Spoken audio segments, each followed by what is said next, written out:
हमारे चैनल को सब्सक्राइब करें और घंटी के बटन को दबाएं। जज़ाकल्लाह। इनको अपना बेटा बना दो। कोई बेवा औरत है, मुताल्लिका औरत है, उसकी मदद कीजिए। अगर निकाह की उम्र बाकी है तो उसकी दूसरी शादी करवाइए। यह आपकी जिम्मेदारी है। वरना याद रखिए, एक मस्जिद के अहाते में अगर कोई औरत मजबूरन अपनी आबरू का सौदा करती है तो हाजी साहब, नमाजी साहब, बचोगे नहीं। आप अपने कमरे को बंद कर तस्बीह हिला के बचोगे नहीं। अल्लाह ताला ने कौम पर जब आजाब भेजा तो फरिश्तों ने कहा, अल्लाह, इस बस्ती में एक तेरा बंदा ऐसा है जो पलक झपकने के बराबर भी तेरी नाफरमानी नहीं किया। उस आबिद का क्या करूं? अल्लाह ने फरमाया, इस अजाब के साथ उसे भी पलट दे। कहा, वो मेरा आबिद है, मैं उसे कयामत के दिन दे दूंगा। लेकिन इस वक्त वो मुजरिम है कि उसने खुद तो मुझे पाया, मेरे बंदों तक मुझे नहीं पहुंचाया। मस्जिद जिम्मेदारी ले इस बात की 160 का, और वो किफालत करे, वजीफा भेजे, ताकि किसी को भीख ना मांगना पड़े।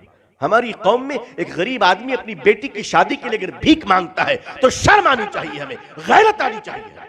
हमने कलकत्ते में अपनी मस्जिद में पाबंदी लगा रखी है, कोई नहीं मांग सकता। जरूरतमंद है तो आप तफसील दीजिए, क्या है बताइए आप, इंशाअल्लाह आपकी शादी बेटी की करवाई जाएगी इंशाअल्लाह, और हो रही है अल्हम्दुलिल्लाह। अब आप चोचले बगाड़ेंगे कि यामा का मोटरसाइकिल चलाए तो माफ कीजिएगा, वो सब नहीं देंगे हम आपको, एक मुनासिब तरीके से। और अल्हम्दुलिल्लाह हमारे कलकत्ते की मस्जिद में चंद मालदारों ने मुझे कह रखा है, अल्लाह अल्लाह ताला उनके मालों में बरकत अता फरमाए, कोई भी तकाजा है आप हमें फोन कर दीजिए, हम भेज देंगे। अल्लाह का शुक्र है, अल्लाह उनको बरकत दे रहे। लेकिन भीख मांगने की इजाजत नहीं है मस्जिद में। अगर मस्जिद में कोई खड़ा होकर भीख मांग रहा है तो मस्जिद के सारे मुसल्लियों को गैरत आनी चाहिए कि हमारे रहते हुए हमारा भाई भीख मांग रहा है।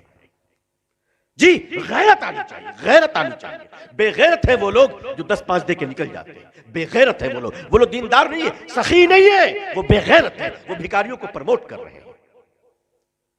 सिखों में आपने भीख मांगते हुए नहीं देखा होगा, जैनियों में आपने भीख मांगते हुए नहीं देखा होगा। क्यों? वो अपने गरीब को खड़ा कर देते हैं, गरीबों को खड़ा कर देते हैं। हम गरीबों की कमर तोड़ देते हैं। हम मोबाइल खरीदते 50,000 की, लेकिन गरीब को आलू में 1 रुपये ज्यादा देने के लिए तैयार नहीं है। कहते नहीं, मोल भाव करो, दाम करो, नीचे करो। नेट पे खर्च करेंगे, इंटरनेट पे खर्च करेंगे, मगर हम किसी की मदद नहीं करेंगे। और मदद भी करेंगे तो अल्लाह की पनाह, ये जाड़ा आ रहा है ना, सर्दी आ रही है, कंबल बांटेंगे लोग, स्टेज लगाएंगे, माइक लगाएंगे और कहेंगे आओ गरीबों कंबल दूं। उस वक्त तक नहीं दूंगा जब तक कि फोटोग्राफर ना आ जाए, क्योंकि हम खुदा को दिखाने के लिए थोड़ी ना दे रहे हैं। और उसके बाद कंबल भी देंगे तो ऐसे गरीब को हाथ इस तरफ, चेहरा फोटोग्राफर की तरफ। क्यों गरीबों को जलील करते हो? सोचो अगर मंजर बदल जाए तो कैसा लगेगा। अगर कल को वो इस तरफ हुआ, तुम उस तरफ हुए, तब क्या होगा? तब क्या होगा? आज अल्लाह ने देने के लायक बनाया है तो चर्बी जम गई है, फोटो खिंचवा कर देते हो गरीबों को।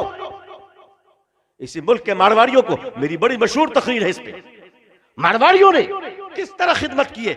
लोगों, गैरों को सिर्फ बुरा कहने से नहीं होगा, हमारी अच्छाइयां उन्होंने ले ली, उनकी बुराइयां हमने ले ली।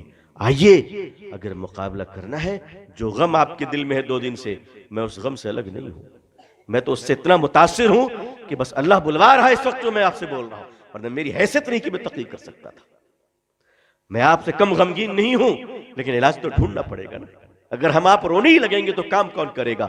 इलाज तो ढूंढना पड़ेगा, इस गम से तो निकलना पड़ेगा, मुतबादिल तो ढूंढना पड़ेगा। और वो मुतबादिल ये है कि मुसलमानों, जिस पार्टी में तुमको रहना है रहो, चमचागिरी बंद करो।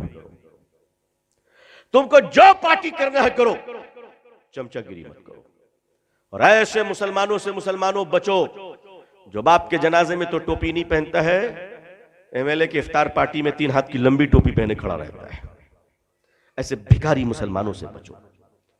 इफ्तार पार्टियों का धंधा बंद कीजिए, इसने आपको रकाबी पकड़े फकीरों में तब्दील कर दिया है। नहीं, और आप चुप रहना सीखिए, कुछ नहीं बोलना है, नो कमेंट्स।